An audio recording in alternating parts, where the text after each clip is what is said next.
Alô pessoal, meu nome é Jorge Russo, para quem não me conhece, Jorjão, né?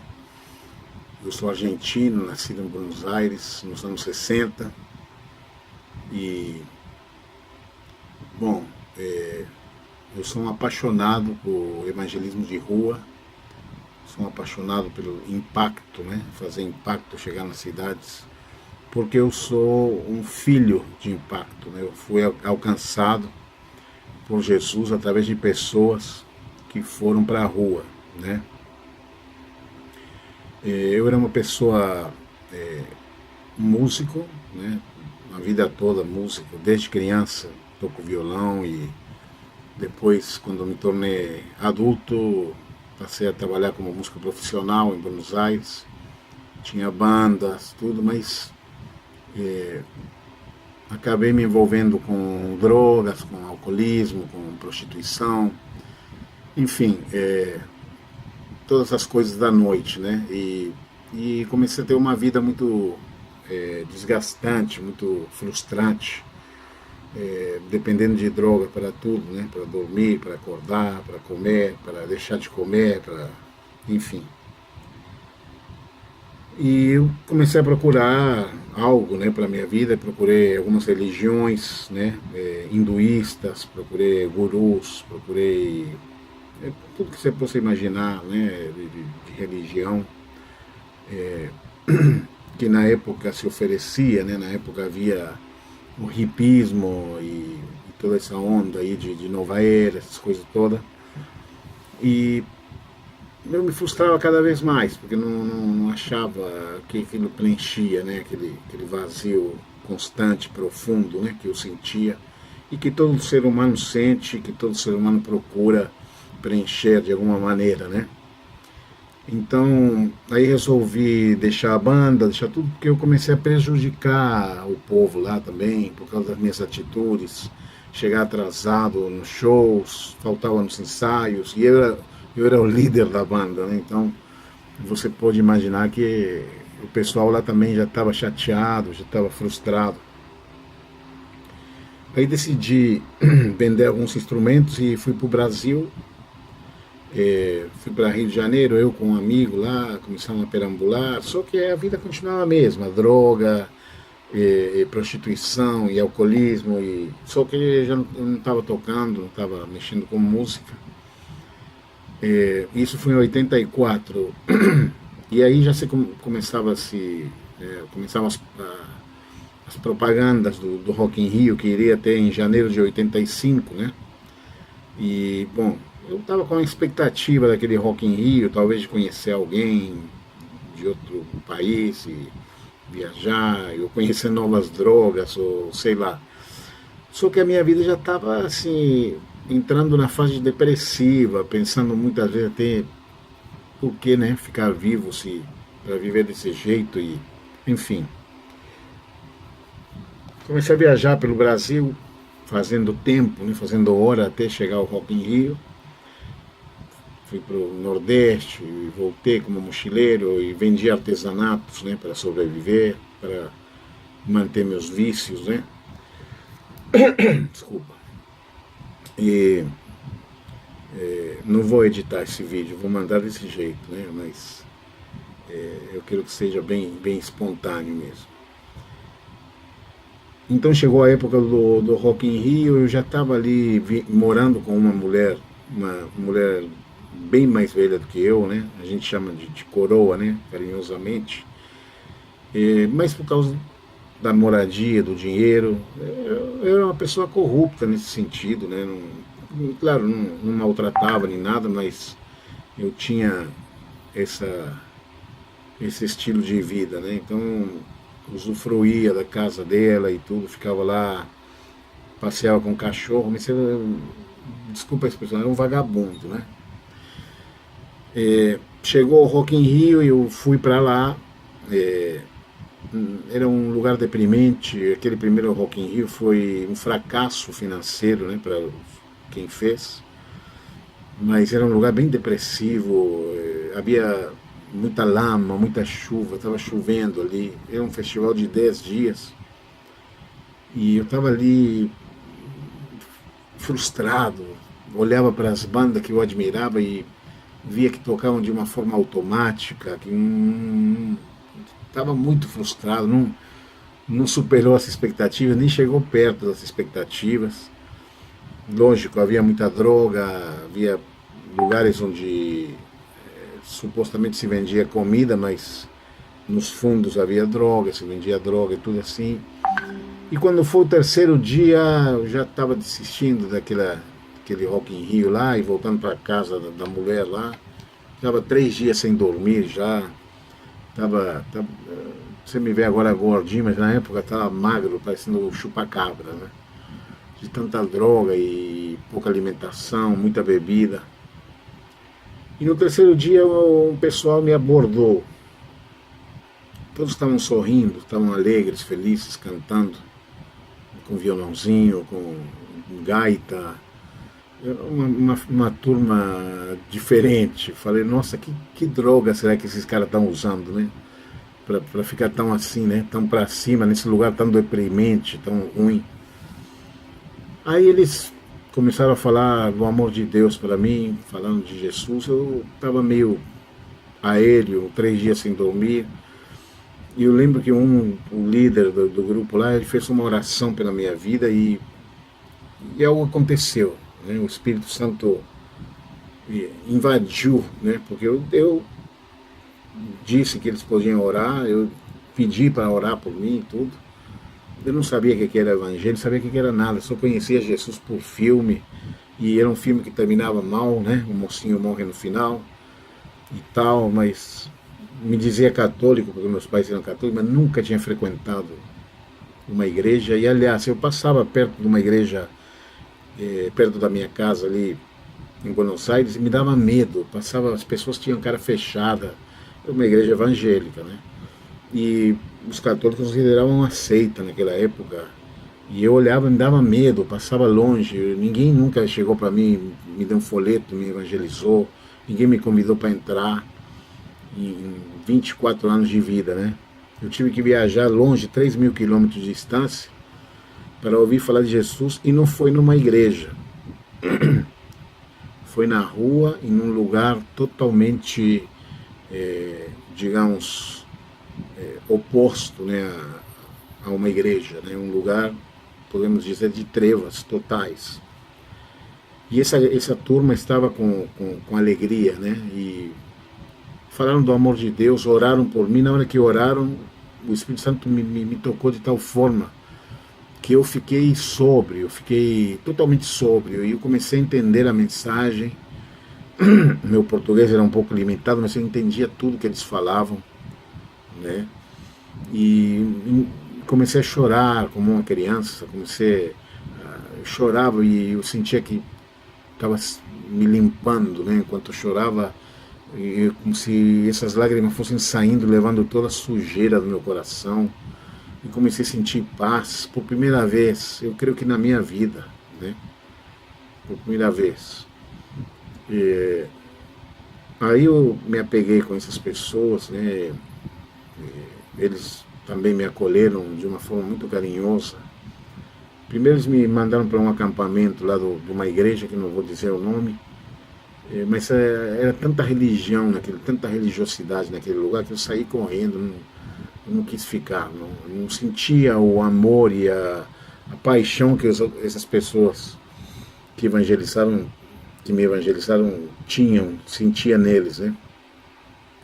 E eu saí daquele lugar, assim, procurando, né? Eu queria encontrar com essa turma de novo, e eu fiz a minha primeira oração da minha vida. Eu falei, Deus, eu quero encontrar esse povo.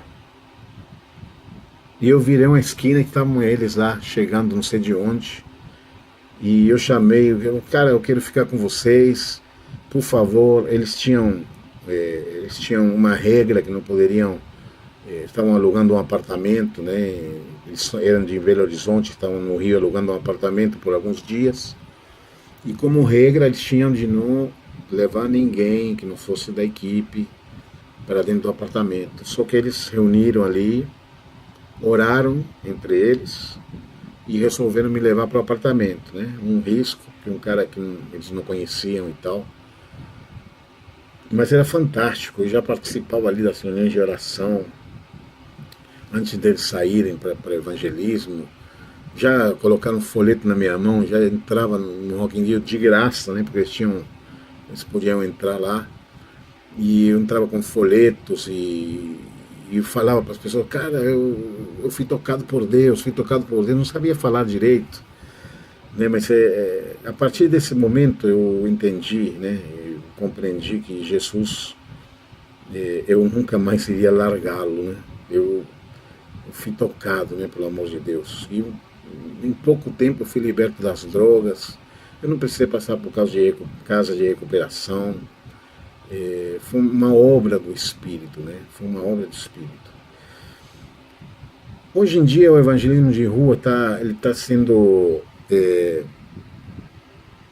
deixado de lado, né? Está considerado ultrapassado, está considerado fora de moda.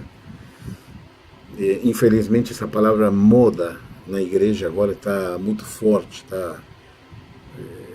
a igreja parece que vive de modas, né? Agora é isso, agora é aquilo, depois é aquilo outro e modinhas, né? E nada de profundidade na palavra. Você vê novos convertidos ali, alguns de 2, 3 anos, não sabem nada sobre Jesus, sabem a marca da cueca que usa o líder lá, mas não sabem quem é Jesus de fato, né? Eu lembro que naquela época eu aprofundei na palavra. Esse grupo era um grupo que estudava a palavra muito, tinha culto praticamente todos os dias. Eles me convidaram para ir para Belo Horizonte com eles. Ali eles descobriram que eu tinha um dom, né, de tocar, um talento com a música. E já comecei a trabalhar com a música, comecei a ajudar.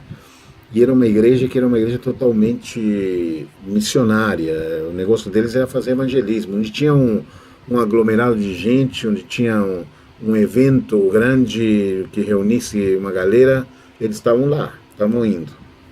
Iam de Kombi, iam de bus, de busão, iam como fosse, mas iam, né? Então eu lembro que logo, pouco depois da minha conversão, teve o carnaval em Belo Horizonte. E eu, assim, novo convertido, mas o amor de Deus estava fluindo na minha vida de tal maneira que eu fiquei maravilhado naquele carnaval. Eu lembro que teve ali em Belo Horizonte umas 2.000 decisões por Jesus, né? Foi uma coisa impressionante, gente deixando armas, deixando droga ali, num altar que a gente tinha ali, um lugar onde a gente montou uns instrumentos e tudo.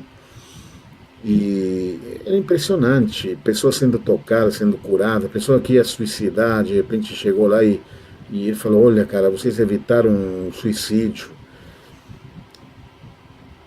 Eu sou fã do evangelismo de rua e eu continuo fazendo. Eu estou morando na Inglaterra agora. Aqui não é tão simples, né?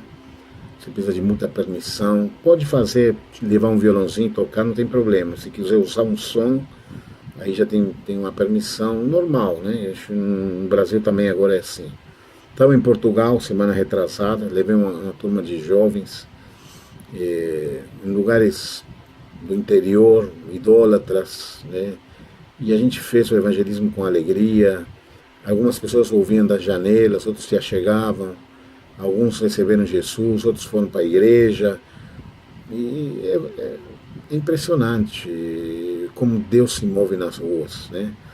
Se você pensar um pouco, Jesus passava o maior tempo da vida dele nas ruas, né? Você vê a vida de Jesus nos evangelhos, a maior parte, o maior tempo de Jesus era nas ruas. Ele estava com os publicanos, com os pecadores, com os bêbados, com as prostitutas, estava no meio deles, derramando amor, né? E talvez não falava tanto, mas ele estava lá, estava no meio deles. E a palavra que eu posso dizer agora é ide e pregar o evangelho a toda criatura, ou ide e fazer discípulos de todas as nações, ou ide e amem o povo, né? Amai o povo, uma concordância aí, né? Mas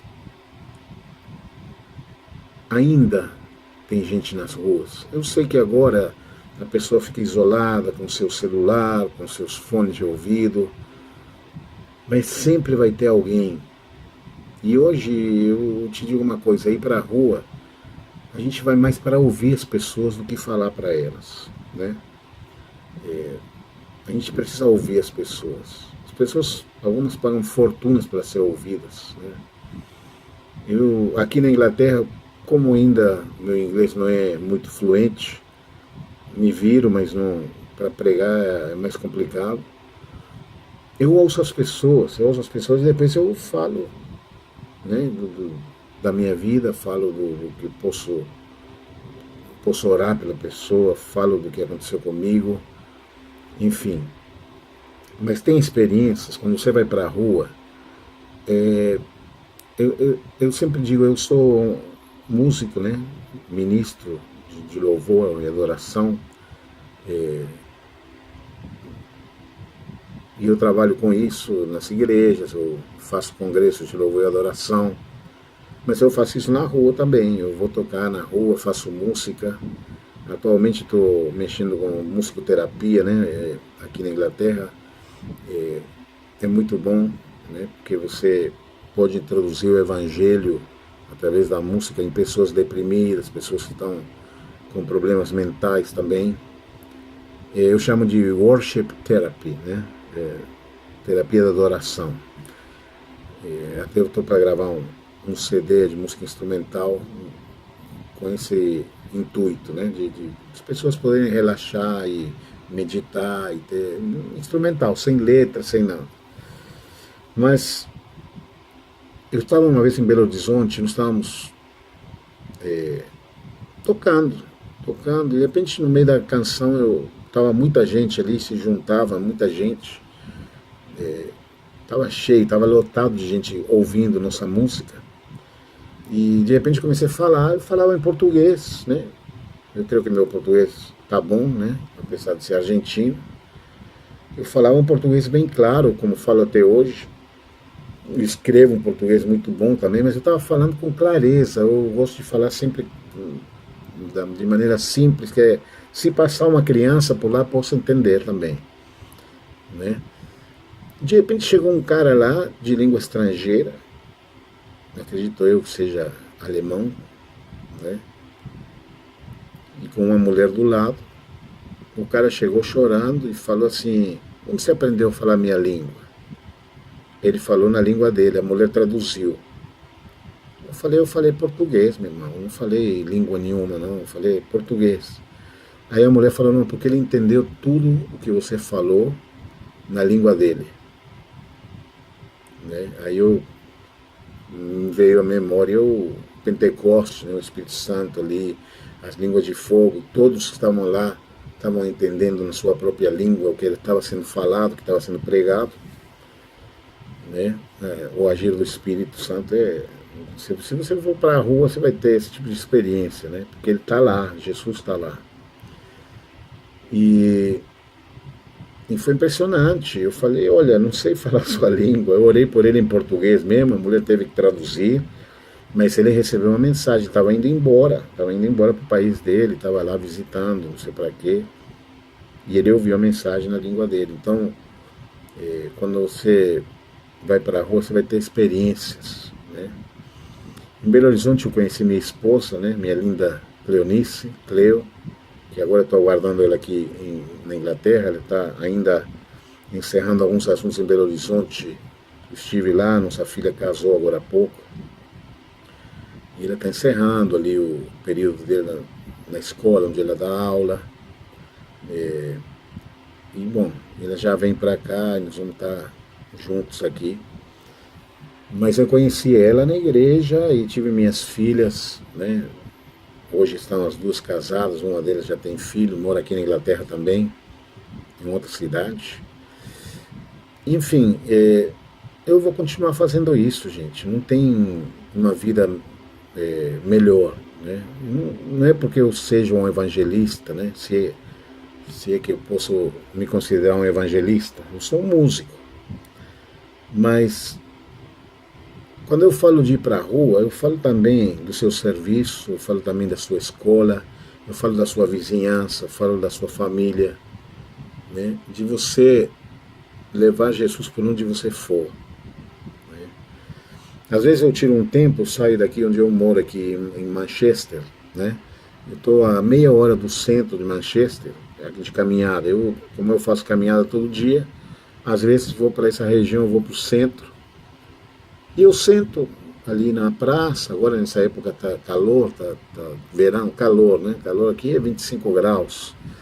Mas o sol esquenta e os ingleses adoram o sol, eles vão para a rua mesmo, tiram a camisa, ficam lá nas praças, na hora do almoço, né, e tal. E eu sento, de repente sentou outro dia um muçulmano, puxou o assunto, olhou pro meu tênis, que tênis legal, cara. De onde? Eu falei, comprei no Brasil, ele é muito leve, eu faço caminhada. E puxou um assunto, outro lá, deixei rolar a conversa, né? No outro dia sento lá de novo, aparece ele de novo, já puxamos outro assunto, falamos de política, do Brexit, né, dessa situação agora que o Reino Unido está passando, né, saindo da União Europeia e tudo. E no outro dia eu já falei com ele de Jesus um pouquinho, falei que minha vida tinha mudado por causa de Jesus, que eu era uma pessoa infeliz, e que depois de Jesus, 31 anos, quase 32 anos que eu ando com Jesus, e não penso, não passa nem longe da minha mente em largá-lo, né? Porque a melhor coisa que pode acontecer com o ser humano é andar com Jesus, né? E o cara está interessado, né? Meu genro também trabalha com delivery ali, né? Nas horas faço uns bicos com delivery para um muçulmano. O muçulmano está interessadíssimo em Jesus, por causa do testemunho, por causa do jeito da gente agir. Às vezes pregar o evangelho não é você sair falando, né? É claro, se você vai fazer um impacto, você vai ter que dar uma mensagem, o povo vai estar lá, e o Espírito Santo vai te apoiar, e as pessoas vão receber a mensagem, mesmo que não haja manifestações e tal, né? Bom, eu não quero me estender muito mais, porque eu sei que não tem muito tempo, né, tem que apresentar o vídeo e tudo. Isso eu agradeço a Sinaida o convite, né, e poder servir de alguma forma, né. Aí infelizmente não dá para estar ao vivo, né, de corpo e alma, mas graças à tecnologia, né, nós podemos enviar uma mensagem. Hoje eu pastoreio e cuido de muita gente através da internet, né. Eu disponibilizo um tempo só para isso. Hoje mesmo estava ali conversando com pessoas, até aula de guitarra saiu, até cifra, não sei de quê. Enfim, estamos aí para servir, né? Mas o que eu queria deixar para encerrar é o Salmo 126, né? Que uma parte dele diz assim, quem sai andando e chorando, levando a preciosa semente, voltará sem dúvida com muita alegria, trazendo consigo os seus presentes, os seus feixes. Toda vez que a gente vai para a rua fazer um evangelismo, toda vez que a gente vai falar do amor de Deus em algum lugar, volta com alegria. É impressionante, é impressionante. Aquela igreja que a gente frequentava, através da qual me converti, né, o Ágape, eu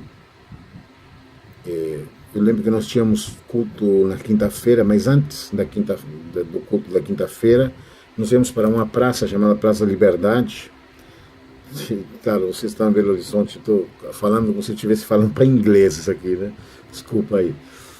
Mas na Praça Liberdade tinha feria hippie domingo de manhã, e na quinta-feira também tinha um evento lá, barraquinhas e tal. A gente evangelizava lá. E eu lembro que os cultos, quando voltavam para a igreja, os cultos da quinta-feira eram cultos mais alegres, né? Era um culto mais... tinha mais entusiasmo, mais alegria, porque a gente voltava do evangelismo, a gente voltava de fazer a obra de Deus, né? Então o louvor era diferente, a palavra fluía tudo de uma maneira diferente. Porque a vida de pregar o evangelho é uma vida de obediência, né? Que você está cumprindo o último mandamento que o Senhor deixou, né? Ide por todo mundo e pregar o evangelho a toda criatura. Então é isso aí, que o Senhor te abençoe esse trabalho aí desse pessoal, que são preciosos demais, conheço há muitos anos. E eu amo vocês. Deus abençoe.